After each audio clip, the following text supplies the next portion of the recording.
for the teams, only OO seem to have confirmed their presence in the chat.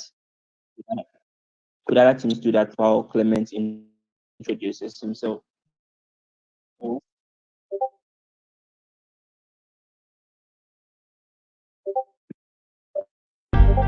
Clement, please, we are listening.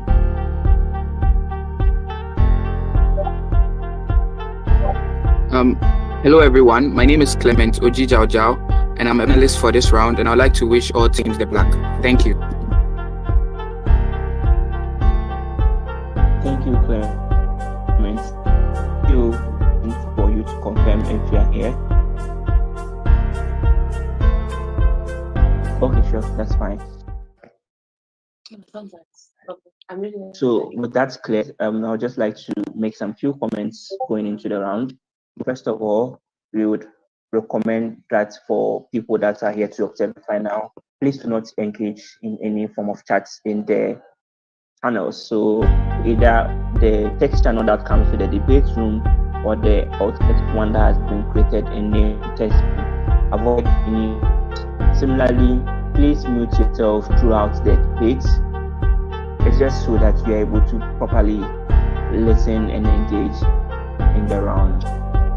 And finally, for the speakers, before you give your speech, please, how you'd want us to address you, one, but most particularly, how you'd want to of that chat. If they does not do so, text is intrusive and so it would be the default. That's any other preference. Apart from that, the motion is this house will stop going. Shall we have the Prime Minister open up the debate for the grand final? Yeah.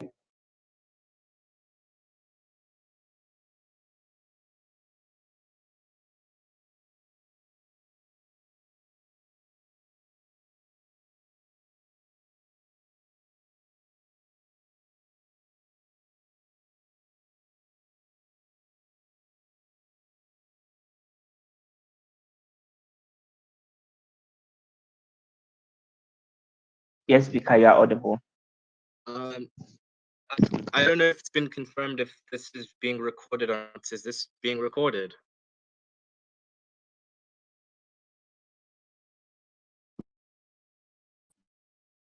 So Kojo, the round is being streamed. Seek the consent being streamed. Okay, sure. So OG streaming. Yeah, so I'd like not to be recorded. That's DP.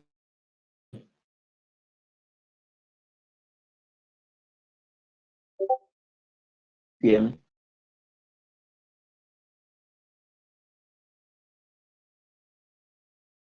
DPM.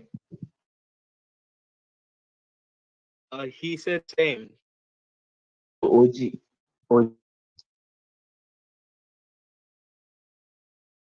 And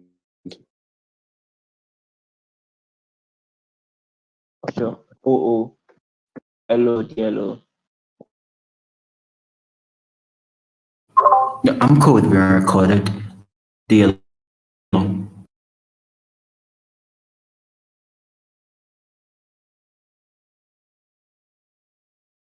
Yeah, we don't mind.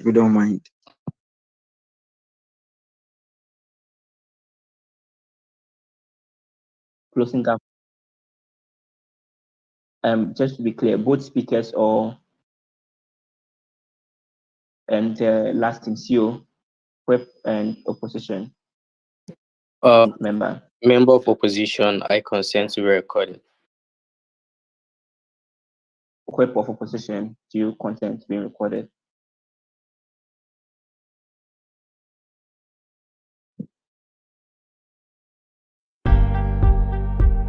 The whip consents to being recorded.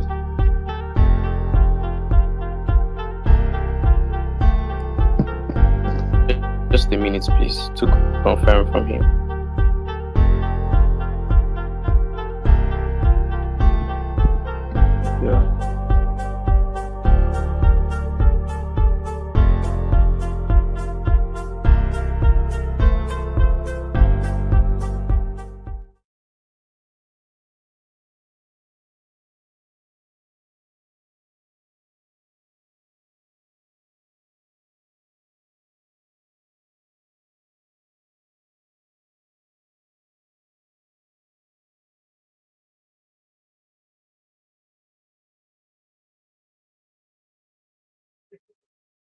Opposition web.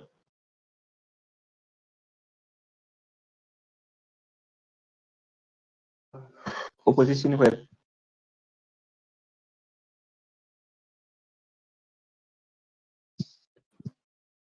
Yeah, he consents on his behalf. Oh, sure, that's clear. So, Mason, Becky, only OG opts out of being recorded or streamed. All the other speakers are comfortable with it. So, I guess we can begin. And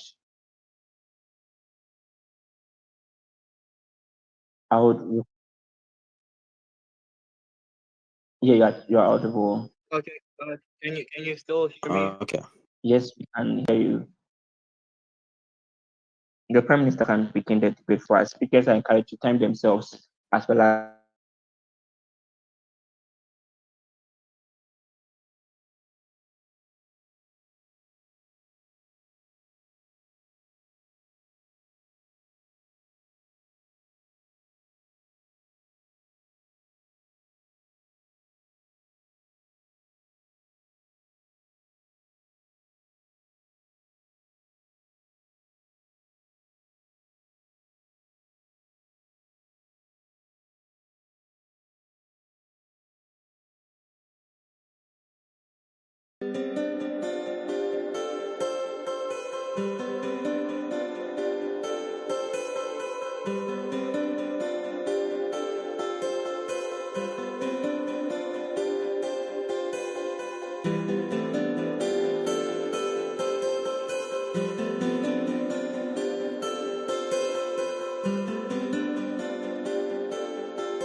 Opposition doing here.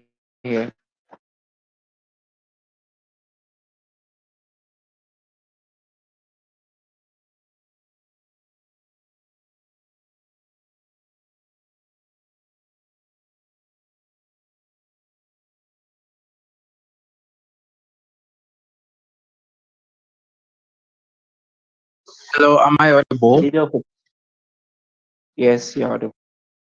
All right. Let me quickly get my timer. I'm from my phone, which means that I won't be able to look into the text space. And so here's how we are going to POI. Please unmute after my 4th minute and say POI. I'll gladly take you.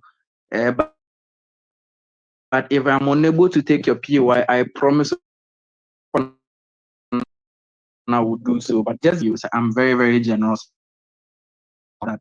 And also watching from the ACC Debate Society, thank you so much. And I'm glad that myself and Supanana didn't let you down in this tournament. And so it means a lot to us. Number one fan, Mary, and to all the people also listening, please, thank you so much. We'll try our very best to win this trophy for you. All right. That said, I think there's nothing else to ask. Let me go to the edge of my case. Okay, good. That's wait, let me confirm if I'm audible. Check, can you confirm? So sorry. You're audible. All right. That's it.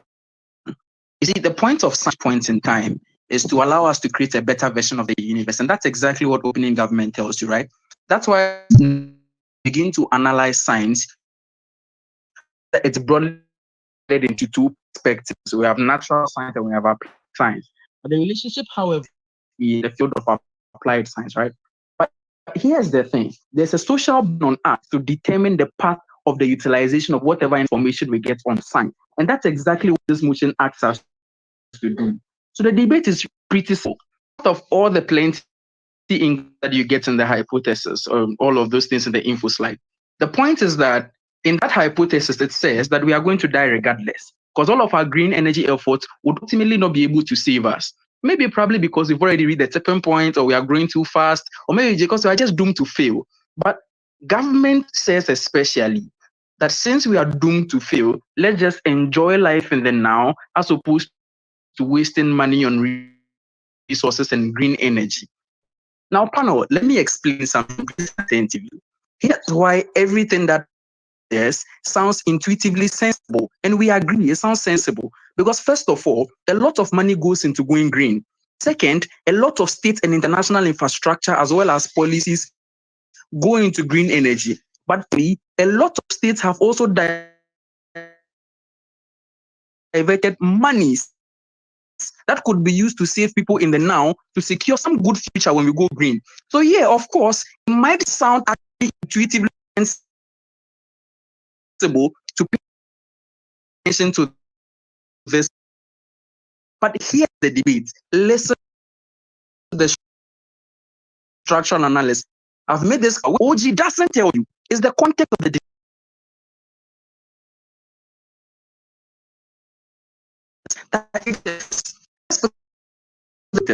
For clarity, in science, what a hypothesis implies things. One, that we are in this motion, there's no guarantee that in fact this hypothesis is true or would happen. That's why it's called a hypothesis, a logical guess. But secondly, especially because it means that multiple hypotheses or information can come up and deny that logic.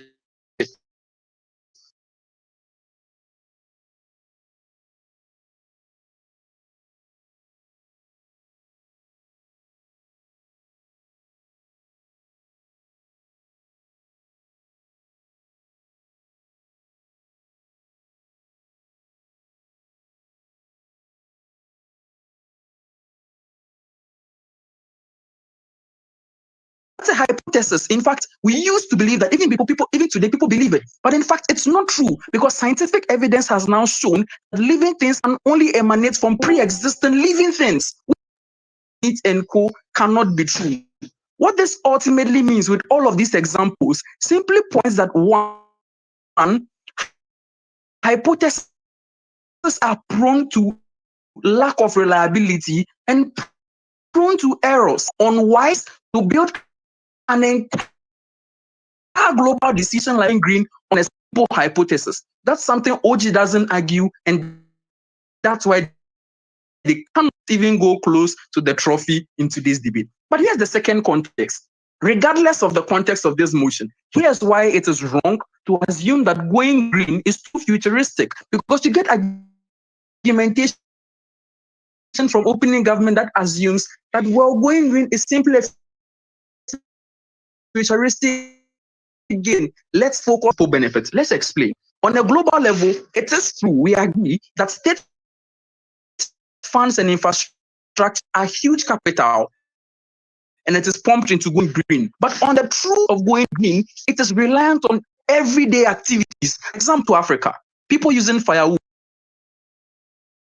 people using natural fuel for going green. It's not about the big policies you get on international platforms. But the truth of the matter is, when farmers do simple things like afforestation, it benefits them in the short term because it has a way of aligning with climate issues and allowing them.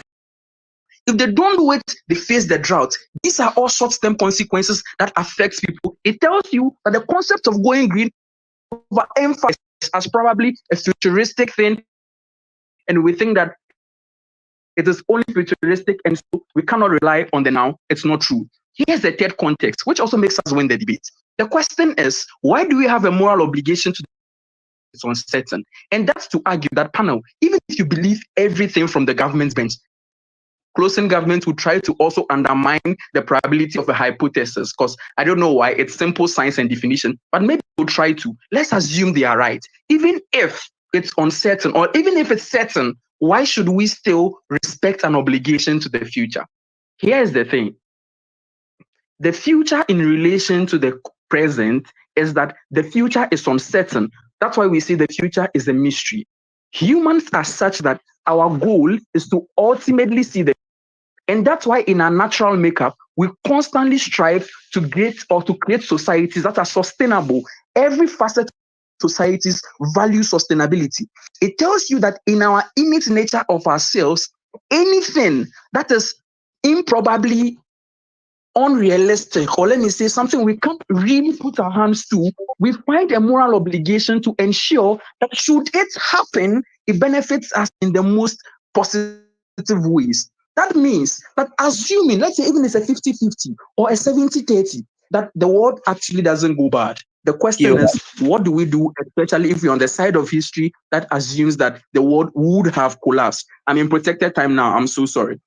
But the second reason why we still have that obligation is to note the info slide doesn't say, or the motion doesn't say, would reduce our cost in terms of going green and focus from the now. It says we'll stop going green. What that means is that every form of effort that we've made into going green will either be ultimately stopped or be reversed. The reason why that is bad is because the principle is simple: sunk cost. The amount of money that governments have pumped into this, especially when the idea is to have gained a positive yield, is one that reversing on ultimately cause a global crisis and global harm. We think that we have that obligation to still respect that sunk cost, especially in a tentative world. If you didn't get anything from us, we argue three perspectives. One, that first of all, it's tentative, it's not true. But even if it is, why we still have that obligation, broadly opposition. Shall we have the Deputy Prime Minister advance?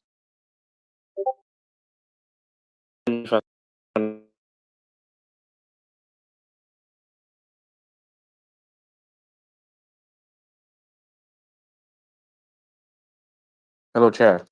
I couldn't.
Deputy Leader for Position Close of the Open House.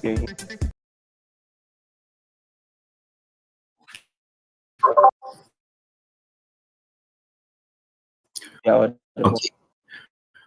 Awesome.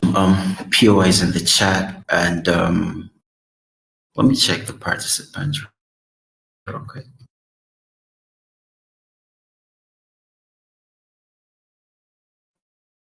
Okay. I wanted to dedicate this to someone, but they are not here. Cool, that's fine. I'm gonna do this anyways. Dedicating this to Jonathan. We'll come from sleep to POS in the chat. I'm starting in 3, 2, 1. But we think that this is a policy motion, right? And the process have been continuing for about 20 to 30 years now. That means 3 things. That means that 1, a lot of nations have put a lot of costs into this, into building electric vehicle plants, into mining things like lithium in the deep oceans, into making sure that they are constructing several deserts and fields of solar production panels to try to go green. Number 1, it also looks like the literal economy has been built around that. So if you go to places like Sweden and whatnot, they literally have policies that make sure that cars after certain years can't be driven around anymore. If your cars put out a certain number of carbon emissions, they're going to tax you. The state is giving out free bicycles to everyone to use. These are all costs, like literally economic formations that most nations are running upon. Number 3, this also looks like dominant narratives. This looks like China, USA, these big countries and whatnot are literally telling the rest of the world that we care about you and we care about your future. That's why we are making green energy and trying to make these things more accessible to all. To pursue this policy from Gov side means then that all of these things are things that would either have to stop or would have to continue, but under a different narrative. But we think that the decision to stop would basically means that you will initiate a chain of actions that would hurt minority groups of people in the latter part of the world. What do I mean by this? 2 things. The first one is that China and other developed economies are not going to stop making solar panels, etc. when we say we are stopping to go green. They would continue to shift away from fossil fuels. Do you know why? Because number 1, fossil fuels are basically like fine, right? Like everybody knows per science that like your petroleum, blah, blah, blah, are things that are going to finish. So they have an incentive to continue to find renewable energy. But number 2, not because of just that, they also hate the idea of sunk costs. China didn't just wake up to use about $3 billion into making solar panels and we say, we're stopping to go green. So they throw away all of their solar panels. They're simply going to want to use those things because they've invested in it to use it. What does this mean then for the rest of the developing world that would not be able to get access to this? It means then that we'll get to a point about 5 to 10, let's say 20 to 30 years in the future, where we'll have a world that is deprived of access to energy to run their economies. Why is this true and not just an assertion? Do you know why? Because in status quo, the idea of saying we are going green is the only moral plea by which we can literally appeal to developed countries to make them do things like subsidies and produce renewable energy and make them accessible to people in the developing world. A lot of African countries, and literally 80% of African countries, don't have enough sustainable forms of producing solar panels and other renewable energy sources for themselves. All they pride themselves in is to say, we have oil deposits. Give them 50 years or give them 100 years. That oil is going to run out. They don't even have reserves to match what Arabian countries and USA does. What that happens then is that these guys are going to run out of oil. But even if they don't, the first world countries price these oils the same way. The world is simply not sustainable enough upon fossil fuel and mining old dinosaur bones to run the world economy. The world needs to change. If going green is the tag that we preach to make sure that the technology for renewable energy being produced by first world countries is accessible to developing countries based on moral beliefs like, oh, we are all going to green energy is hurting all of us. You need to make sure you also get benefits because your carbon emissions hurt all of us. When you produce in China, you're hurting people in Ghana. All of those like things we told them, whether it's true or not, it's appearing to work. That is why you have USA saying on to Paris Climate Accord, giving developing countries $1 billion every year, and what we have happening 26, continue, whatever, right? All of these things are things that benefit people in the developing world because we preach the narrative of going green. When we drop that narrative, the production of renewable energy sources would still continue. And in the next 100 years, the fossil fuel runs out and the rest of these guys continue to crumble. It is a policy motion. It is a transition. We think from OO that we should continue to preach the narrative. I'll take the POI now. Shoot. Even if you continue with green, it has the possibility to tamper with the ratio and we all die. So either way, Quality of life. like developing what to live bougie at least before we die. Like in your best case scenario, you just tell everybody you're gonna die. You stop the narrative of going green. If 100 years we're not dead yet, the developed guys lived much better lives than us, and eventually all of us die. I think my narrative is the only means by which you get equitable redistribution of resources to make sure that people try to enjoy more quality before we die. Like if we're going to die anyways, we will push you on that front. The second extension you're getting from me is a principled reason why human beings need to continue to preach that they're going green. Because we think going green is a process that directly benefits everyone, right?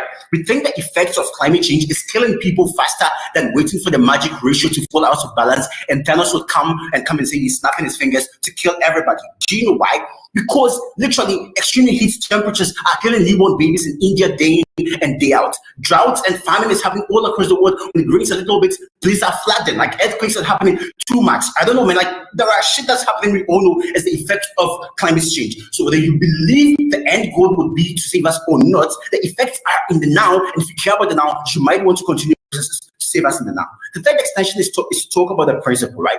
Jonathan ran you a different principle. I'm going to run you the principle of for humans to protect the planet and especially everything that is in it. The first intuition pump is the idea that, look, if humans elected government and government are responsible for people because people pay taxes to the government, insofar as human beings continue to benefit from the environment, things like trees, things like water, things like other animals, because we kill them and eat them and use them for leather and whatnot, we owe these thousands of ecosystems a responsibility to keep the planet alive. That's why I don't buy OG's like principle of saying human beings should care about themselves only. Like, no, insofar as you benefit from other things that exist outside you. And climate change also affects these things because we have animals going extinct and dying because of the unchecked consequences of climate change. We posit that per principle, you need to protect these guys by fighting to go green and planting new places, trying to reduce your carbon emissions, that putting these guys, checking the rate at which you harm the seas and make accident levels in the seas rise so much that new fish and whatnot are not growing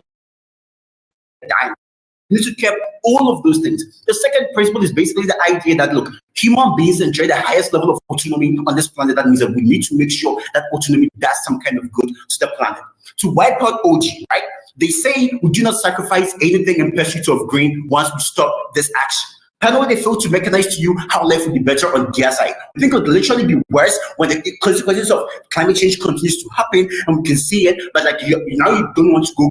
So all of your money is spent doing things that you think like you don't have to use to go green. But secondly, they say the only reason why we started going green is to protect future generations. So if we're dying, to go future. I think that's not true. We decided to go green as a reactionary decision without feeling negative consequences of climate change. So even if it's all about selfishness, we think those extreme temperatures don't go away when you say you don't want to go green. You want to trust government to mismanage the funds anyways, how they choose to. At least the narrative of going green is what gives us that kind of check to make sure we are living sustainable. Whether we die or not, like the now is very, very much more important. But like Jonathan already told you, that theory could be false anyways. Like it's not certain we will die.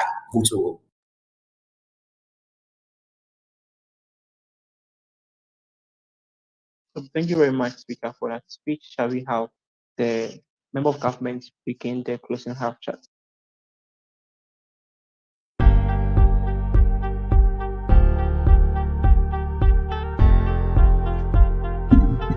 Hello, am I audible?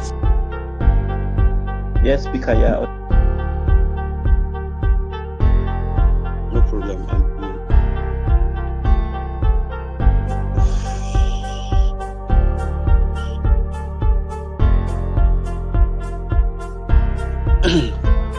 All right.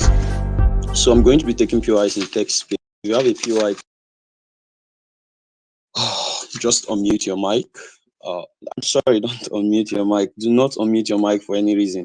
I am looking at the text space, and if you have any POI, I am going to take you. So yeah, I'll be starting my speech, and are we timed on the text space? No. Let me get my time up, please.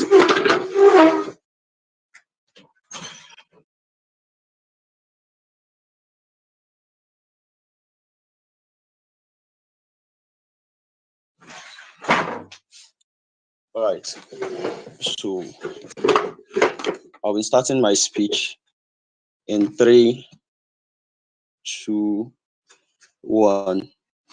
This debate has to be weighed in on an agreed balance of probability with respect to the proposed hypothesis from the motion. If op teams want to argue that this is a mere hypothesis and the chances on our world is very, very slim, then what's the point of gov teams debating? Let's just forget about debating and give opening opposition the trophy, because I don't understand why the leader of opposition spent a considerable amount of time giving us lectures. But for a better and fair debate, we need to keep the odds at the 50-50, considering that the current space physics in of itself suggests that this balance is at a 1:1 speculated ratio. I think this makes for a fair debate. So we need to have a quite reasonable engagement that it's more likely, or it's a possibility, or the odds are more at like an equal stance on either side of the house. Let's go into the debate proper. I think the reason why opening opposition can run a lot of their arguments is because of the type of like analysis you get from opening government, or the lack of a basic policy framework. Because this is a policy debate, we need to make an action, we need to make a decision. So opening opposition is right when they say, oh, we don't think that these countries are more likely going to want to go green. I don't think this is a one-time policy, because it's going to be difficult. The idea is we envision a world where we want to actively stop going green. It means we are going to take active decisions that include stopping fundings or state fundings of green projects in and of themselves. But more importantly, we think that part of the money we are more likely going to save out of funding these projects would be used to actively listen to the hypothesis to get its truth value. This is a response to opening opposition, who cares so much about the hypothesis that they say is more likely something that can't be so guaranteed. We think we are going to save out some of the money we spend on these green projects when we stop and invest into this hypothesis, just so that we can get its truth value exclusively in our world. But more importantly, we think that corporate social responsibility and conscious environmental actions would still exist on our world, because people face proximate consequences of environmental unfriendliness, like water pollution, sicknesses, etc. So going green does not mean that corporate social responsibility or conscious environmental actions like important, so it doesn't look like, oh, we are just so bad and we actively want to take out the world. What then is the argument here? There are two things I'm going to prove. First, I'm going to prove exclusively why going green is the best decision, considering the odds as proposed from the info slide. But secondly, I'm going to prove what exactly we should be doing, owing to the fact that we need to do something actively and like invest somewhere properly. But let me just weigh up on opening opposition and the problem they have. Opening opposition says that green energy in and of itself is something that most of these countries are not going to prioritize. But more importantly, things like using crude oil, or the existence of crude oil in and of itself, is something that is still very much active in that particular regard, and so you can't achieve anything on our world. First piece of argument: we think that the competitive element against going green in and of itself is still very much active, which places a net negative on states. Two analysis. One, the idea about the use of crude oil and the organic change we need to have to transform into a pure green society has proven to be very, very difficult. The reason why it is so is that states are still actively investing in the use of crude oil, which in and of itself are used to harms the world. But secondly, because it is so universal, right? They campaign about going green because of just how universal harms on the climate change can be. So even if in places like the United States, there's an active decision to go green, in places like the far north of Africa, where these people really do not care, the fact that those people harm the environment in that place also means that the actions that the United States is taking somewhere else to go green is simply a net negative, considering that there's still an exclusive harm that is imposed in that particular like scenario. It means that the comparative then needs to be allowing things like hedonism and the maximum actualization of people, since we may not like be able to stop the tipping points anyway, in opposition to ops green ambitions in and of themselves. The second thing here is that the organic change that is required to exist in and of itself is taking a whole lot of time, and it has proven to like mean that it would necessarily not happen, because when you think of things like that happen in places in the Middle East, then you can probably agree that it's significantly going to be difficult for us to have a world where people really want to move and go green in and of itself. What this proves is that if the competitive, when we still decide to go green, it is a net negative, because we invest a lot of resources like trying to solve an issue that is still being perpetuated in another side. We say we actively want to go green at a point where like we're actively very happy to go green, we are going to stop going green, rather considering what happened on the flip.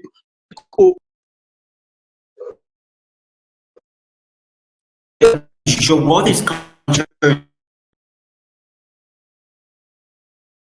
journalism, and people should do whatever they want. You cannot afford to corporations to do CSR because of like green. This debate is about us not being able to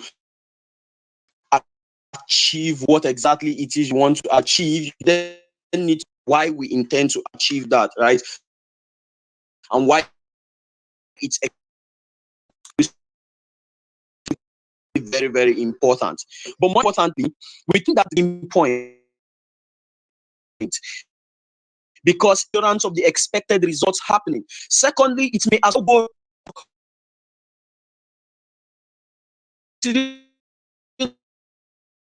accidental, right? Thirdly, people have to wait for ambitious projects to achieve significant outcomes. It means that the tipping points might happen before the access to the people now to maximize life and its pleasure before the tipping point fully exists. This argument beats the principle about like on an obligation to generation, because the people now priority, because they also do not choose to be born into the sufferings. But secondly, the possibility of preventing point is not guaranteeing the scale in favor of people that exist. Thirdly, future generations do not desire on the worst case scenario. We say that considering that the competitive element against going green is still very much active, we are going to stop going green until we have a universal. We need like go on to stop things like crude, the use of crude oil. Very proud to propose. Thank you very much, Speaker. Sorry, the member of opposition for these people interested here.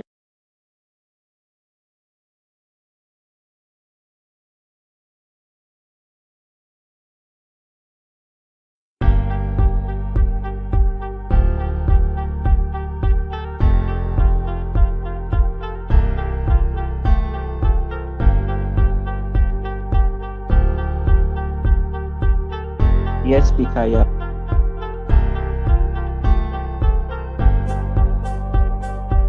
Yes, Speaker, you are out. Okay.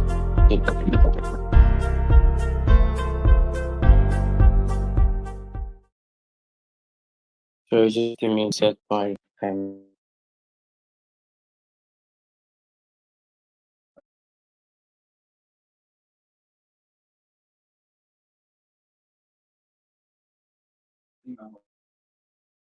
Still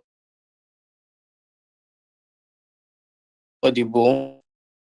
I'll take my Oyisa space. Yeah. Shout out to the Quora. Thank you for doing this tournament. With me. Yeah. Starting my speech in 3, 2, 1. Panel going to die at the end of the day. When you were giving birth to, you were still going to die. If you lived 100 years, even if you live 30 years, you're still going to die. You go to the hospital. It's wrong with you. You try to look for alternative ways to get. And it is a general condition that the life of normal human being is 80 to 100 years.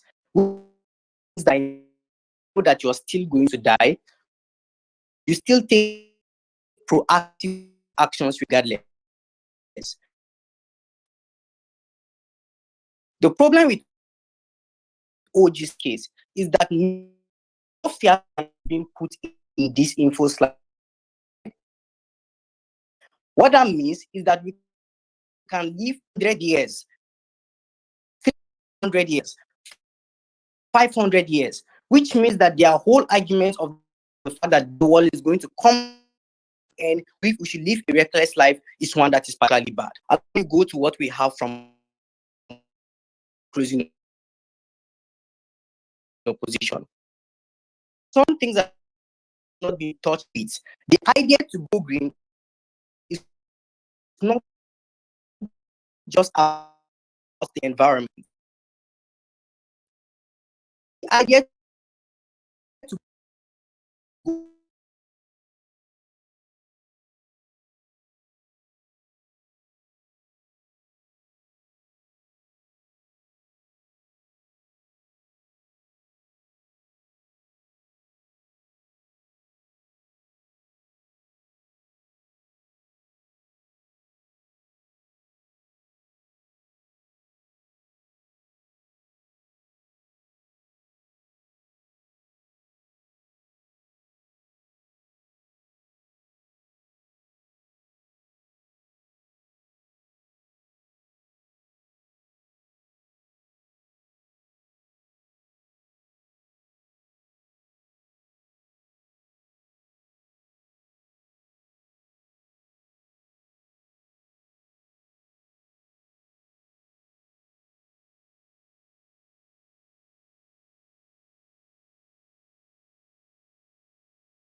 there's a proof that there's a marginal solvency we might be able to achieve, since this debate is about hypothesis and nothing can prove beyond any reasonable doubt, we think we win today's debate. The last thing I'm going to say before we end is the idea of agency. The problem is so many people live their lives as going green. There are people who they eat things that are just vegetarian, for example, because the ability or because eating meat in and of itself has some kind of emissions, but they live their life based on certain rules that like align with climate action, that are no climate in that regard. When you say that we should stop going green, make an overarching decision based on your analysis for people to be able to say they are just enjoying their life. Because you take away that agency, because nothing has been able to show why this action can be done by some people and not all people. But not going green means that you take all the agency people and say people should not live their lives because not going green particularly makes some people happy. Or everybody, the agency of, even if they are infinitesimal in today's debate, is very important because the urgency on any side of the house to be able to carry an autonomous decision over the lives of people should be allowed to be vegetarians, even if that's what they hear. Thank you very much.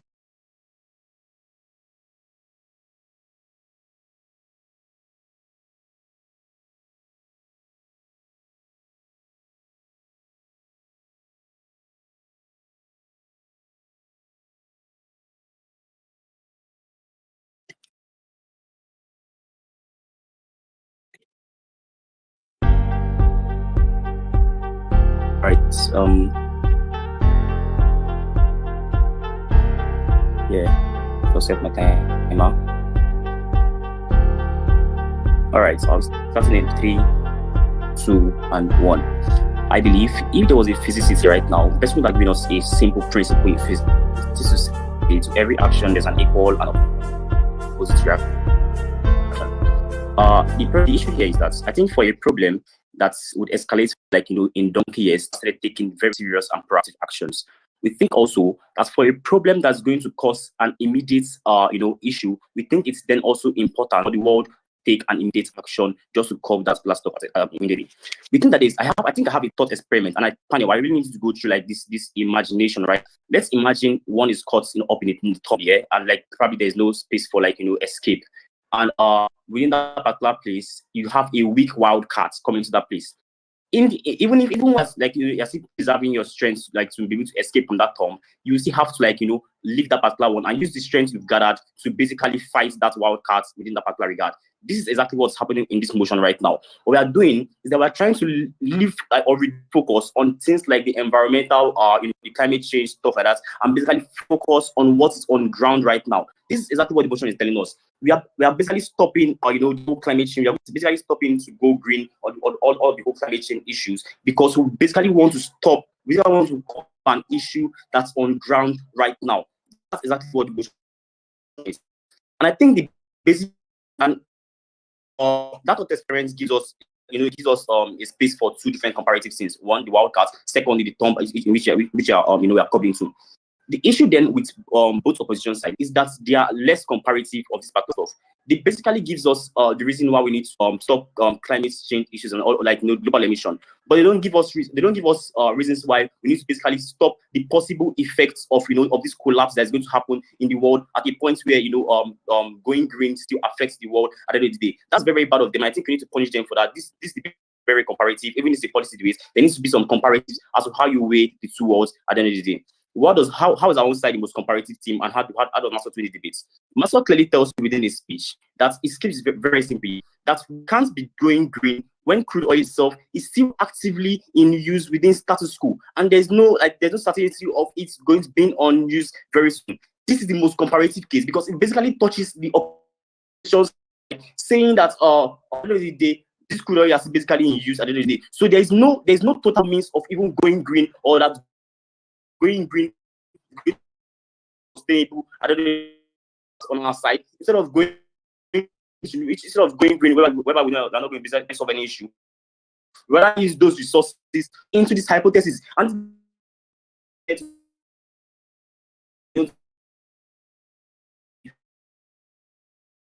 not for we therefore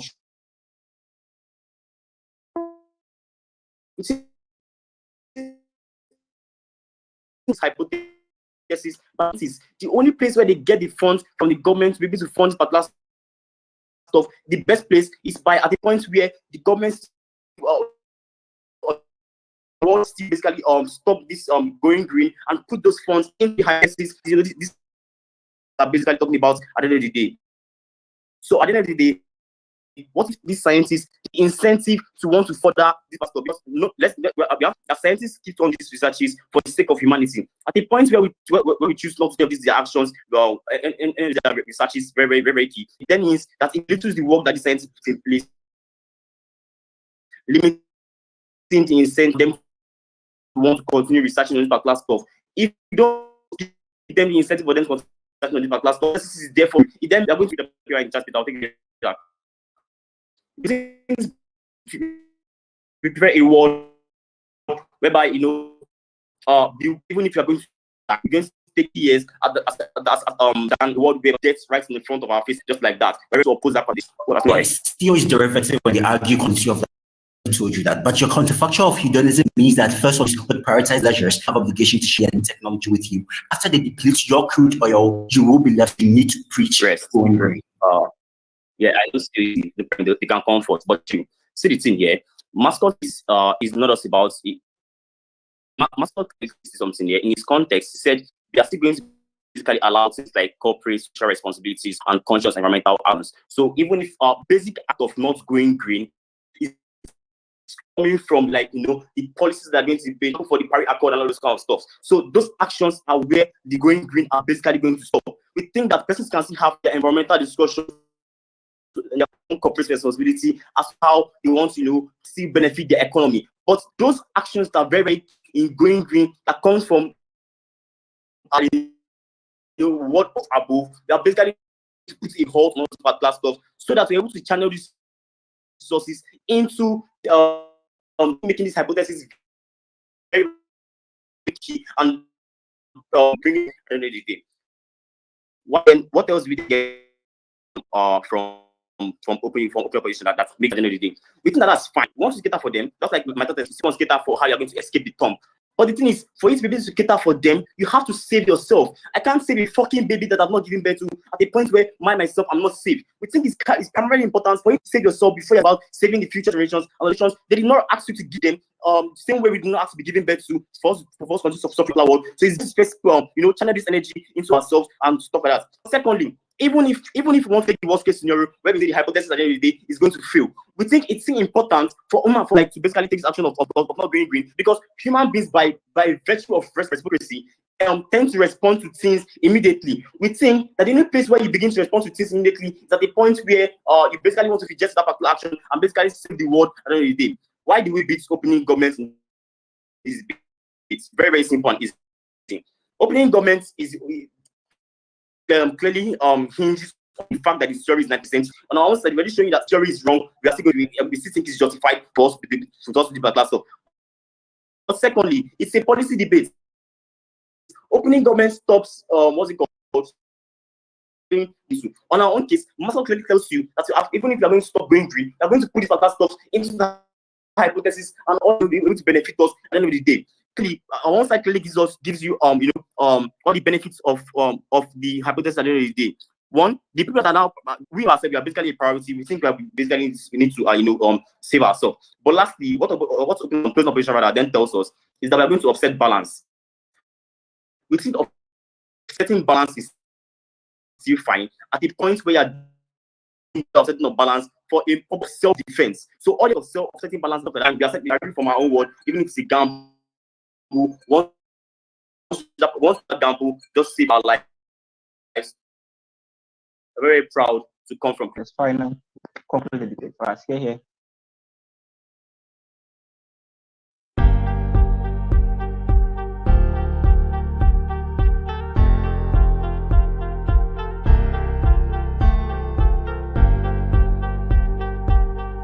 Just checking if I'm audible.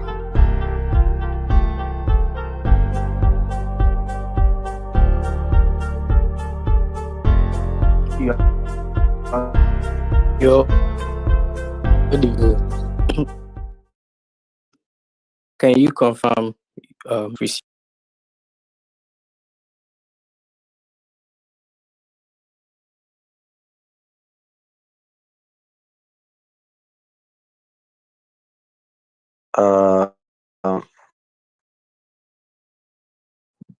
Just a couple of shout outs to Smart for spending time in a different time zone, and shout to number one online support.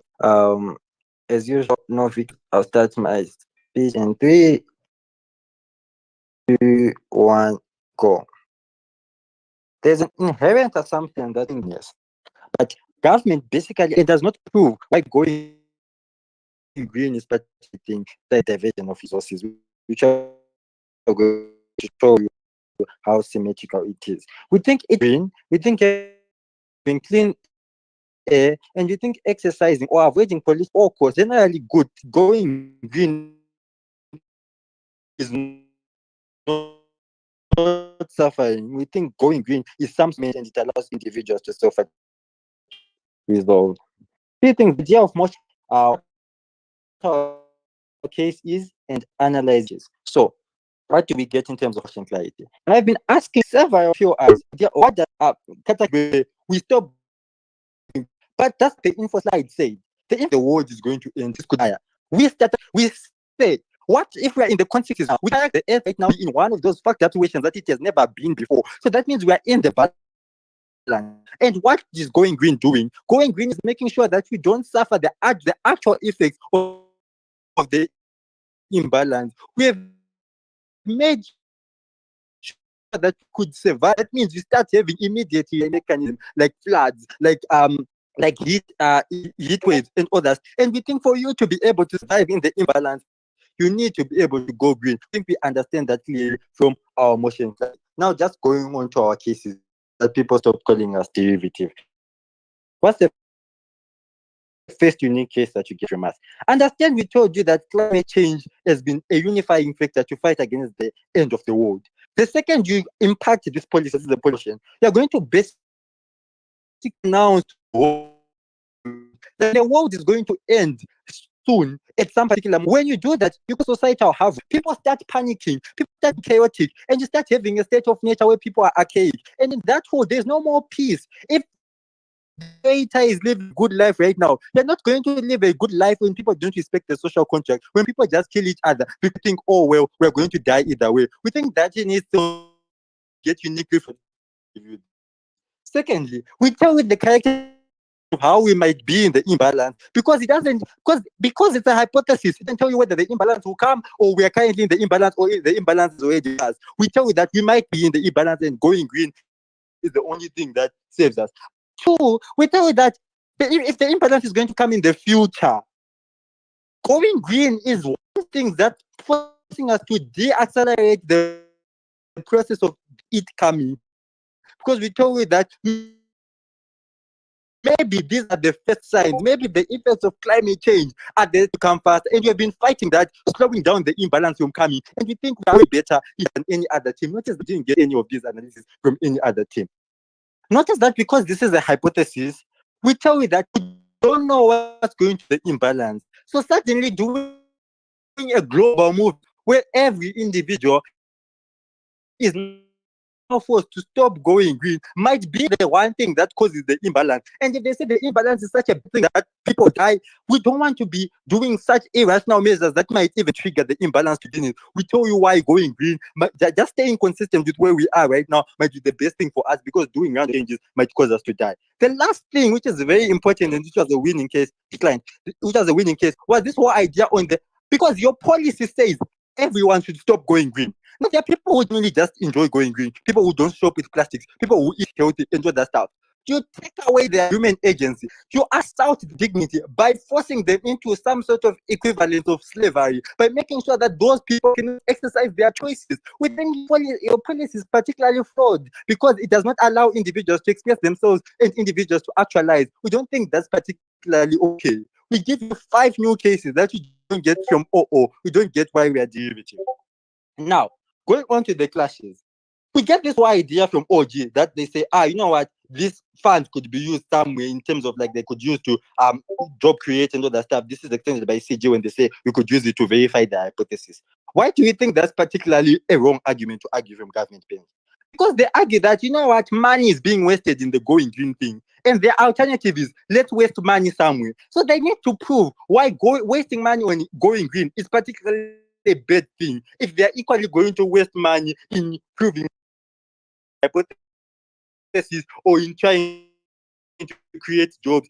Because understand, going green meant that they had to shut down those fossil jobs. So for you to resuscitate those jobs, you're actually going to waste money, which you could have done by resuscitating jobs in electric vehicles and all that stuff. So money is wasted on both sides. They need to prove why we need to stop wasting money on going green. They say that people are going to die. Let's agree with them. Let's say people are going to die. If you're going to die and the world is going to die when your quality of life is better, where do you have better life? In the world where you have cleaner air, in the world where there are no floods, in the world where there are no heat waves, in a world where you are particularly safe and okay, we think it's the world people are going green. Then you can exercise your like, I don't want to use plastic when the government is not actively.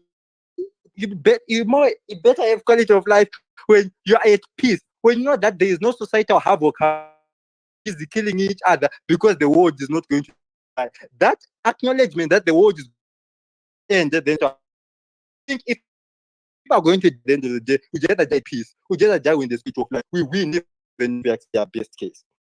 Why are we better than OO? What tells you everything? And their case is based on the impact of the future. We need to predict the future and not. We think we capitalize right now. We tell you that exactly that human beings are selfish. So what's important? We tell you about the reaction mechanism, which happens immediately the second you stop going green. We tell you about floods. We tell you about youth first. Secondly, we tell you that there's going to be an imbalance and there's going to be wars and all that stuff because people know that the world is about to end. We tell you that these things happen right now. As compared to the short term, we cater for right now. We cater for the individuals right now, and we will tell you why we won't go, why we're not right now. We are way better than OO. At the end of the day, we tell you that we might be in the imbalance. We tell you that if the imbalance is coming, we are seeing it. Tell you that this is not even true to begin with in the several POIs we point. We've never been proud to win from.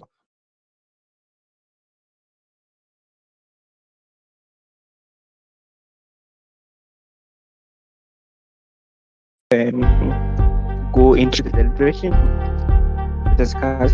All the best, everyone. Welcome to the end of 8 DC rounds.